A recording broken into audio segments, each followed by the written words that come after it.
La temporada 2024-2025 ha prácticamente terminado. Y el Barcelona, sí, aquel equipo del que medio mundo hacía burlas forzadas a inicio de temporada y por el que nadie daba un duro, se ha alzado con la Supercopa, con la Copa del Rey y con la Liga. Pero aún más importante y llamativo, lo hizo desplegando un juego vistoso que ha hecho disfrutar a cualquier aficionado al fútbol, simpatizante o rival. Sin embargo, aún desplegando el mejor fútbol de Europa, se quedó a las puertas de disputar la final de Champions y de un posible triplete. Y aunque la prensa y muchos seguidores achaquen ese fallo a los riesgos defensivos que el equipo toma, el factor determinante fue otro muy distinto. A finales de la temporada anterior, tras un esperpento imperdonable, Laporta terminaba sacando a Xavi de la dirección del equipo tras una temporada bastante mala que sobre todo había empeorado la temporada anterior y que dejaba malas sensaciones en el ambiente. Los jugadores no parecían creer en la idea del técnico, los resultados habían sido malos y el declive progresivo en el juego del equipo era evidente. Aún así, parecía que el proyecto de Xavi era viable mientras la directiva buscaba opciones de ir incorporando jugadores de acuerdo a la capacidad salarial del club. Pero Laporta decidió prescindir de Xavi en pos de Hansi Flick. Los fichajes esperados no llegaron. Se incorporó a Dani Olmo y a Pau Víctor, nombres que no sonaban a principio de mercado, los cuales también sufrieron problemas para ser inscritos, lo que los llevó a perderse varios partidos de la temporada. Se intuía para entonces que la gran apuesta era el técnico alemán, y vaya que lo fue. Nada más llegar, Hansi Flick impuso su idea al equipo. Trabajó en el apartado físico de manera personalizada y priorizó el estado óptimo de cada jugador. El resultado fue inmediato. Desde las primeras jornadas el Barcelona ya parecía otro. La velocidad a la que se movían y la capacidad física habían aumentado notablemente. Pero también la línea defensiva. Un equipo que empezó la temporada con Marc Bernal, Marc Casado, Balde, Lamine, Cubarsí, Gerard Martín, todos jugadores jovencísimos y de poca, si no nula experiencia en la élite, proponía jugar con la línea del offside pegada a la línea del medio campo y con una velocidad de rotación de balón endiablada, una receta arriesgadísima hasta para los más veteranos, pero Flick sabía lo que tenía en casa y creía a fuego en su idea, y eso los jugadores lo compraron. Los resultados empezaron a llegar, y aunque se recibían bastantes goles, afición y equipo entendían que era la consecuencia natural de la propuesta tan ofensiva de este nuevo Barça. La caverna no tardó en tirar mierda al equipo, sobre todo después de que les endosáramos 4 en el Bernabéu. Pero el equipo, aunque tuvo un bache grave en noviembre y diciembre, siguió fiel a su estilo, peleando el liderato de Liga, avanzando en Copa y haciendo una gran primera vuelta en Champions. Como dije, las goleadas a Madrid y a Bayern ya habían sido un golpe en la mesa que gritaba que este Barça podía ir ya de tú a tú con cualquiera. Pero para mí, fue a partir de la Supercopa en Arabia y la segunda goleada al Trampas, esta vez por 5-2, que el Barça realmente demostró que tenía fútbol para ir a por cualquier título. Aquel partido, a diferencia del Bernabéu o el del Bayern, mostró a un Barcelona infinitamente superior, un Barcelona que en ningún momento dio opciones al Madrid de poder disputar el partido. Fue un arrollamiento absoluto que, de no ser por una jugada aislada, en donde Szczęsny sale mal y termina expulsado, no era descabellado pensar que el Barcelona ganara 8 o 10-1 al Madrid. Aquello significó la obtención del primer título de la era Flick, la consagración de que su idea funcionaba y el empujón de confianza para un grupo que poco a poco iba convenciéndose de que su nivel estaba para grandes cosas. A partir de entonces, el equipo remontó los puntos en Liga hasta hacerse con el liderato. Remontó a domicilio una eliminatoria durísima contra el Atleti para meterse en la final de Copa y en Champions despachó al Benfica ganándole ambos partidos. En el camino, varias veces se vio por debajo del marcador, y a punta de un fútbol veloz y la creencia de poder ganar cualquier partido, sacó cada resultado que necesitó. Pero, ¿qué es lo que hacía que este Barcelona se viera constantemente en situaciones desfavorables en el marcador? El relato ha tratado de vender que la fragilidad defensiva de este Barça es por la defensa tremendamente adelantada de que impone Flick.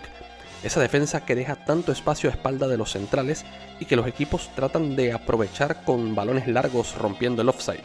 Y si bien este factor ha contribuido a recibir gran cantidad de goles, la realidad es que el factor determinante ha sido otro. Desde el Barça de Xavi, el equipo ya viene demostrando faltas de concentración constantes, no solo a la defensiva, sino en líneas generales. Creo que todos nos acordamos las veces que aquel Barça recibía goles apenas iniciaba el encuentro, apenas iniciaba el segundo tiempo o inmediatamente después de nosotros haber anotado un gol. Todos momentos muy puntuales que dejaban en evidencia no un problema táctico, sino más bien un problema de mentalidad. El Barça de Flick ha mejorado indiscutiblemente en este apartado, pero aún sigue arrastrando ciertas lagunas que se han manifestado en momentos críticos de la temporada.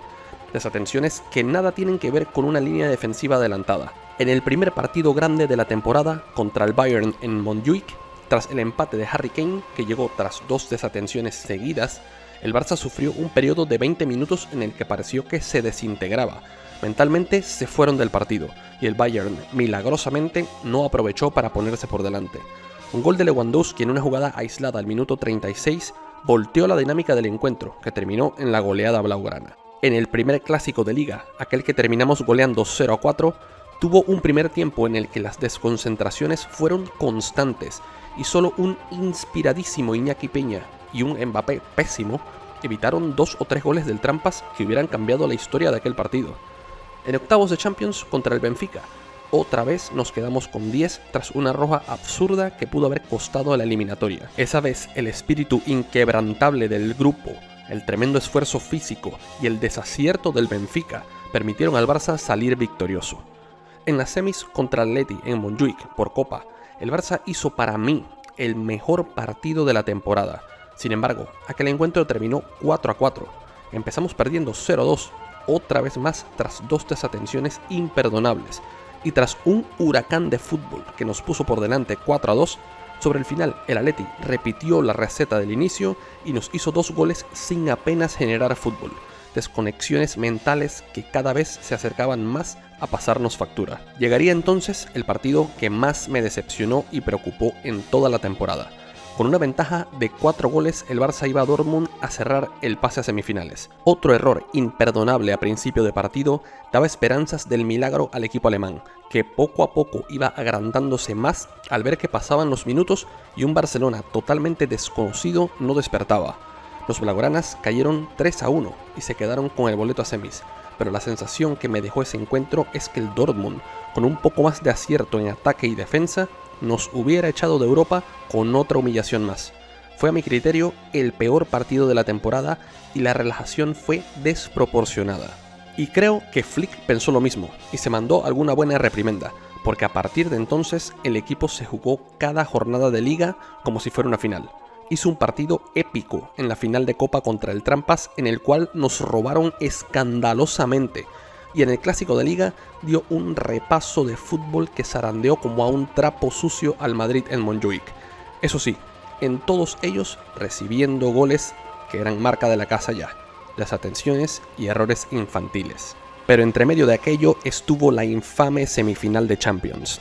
Y vaya por delante que en mi sincera opinión, quien nos deja fuera es el lamentable arbitraje de Marciniak en Milán, quien fue quien desequilibró el marcador en favor de los italianos.